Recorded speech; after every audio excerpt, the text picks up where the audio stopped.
to check battery health on iPad. Hello everyone, welcome back to our channel, and in this video I'm going to show you how you will be able to check battery health on iPad. So in order to check the battery health, you need to open the settings and go to the battery section from the setting in the left hand side menu of the screen. And over here you have bunch of different details like the charge battery percentage and the other details like your daily uses of different application in the battery.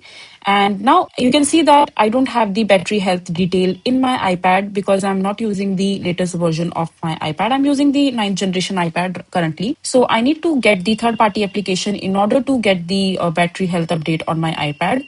So just open your app store and over here on the search bar, just simply search for battery health, and you have bunch of different application that you can choose from in order to see the battery health in your iPad.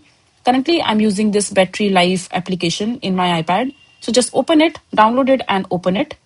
And in order to see the battery health data in the iPad, you need to click on the raw data section from the middle of the screen. And as you can see that right now my current iPad battery is 52%.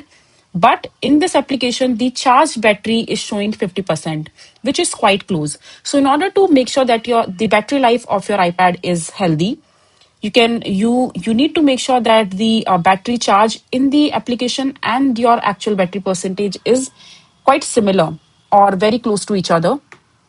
If they are not close to each other or there is a huge difference, that means your iPad battery health is not up to the mark. So that's how you will be able to check battery health on iPad. I hope you find this video to be helpful.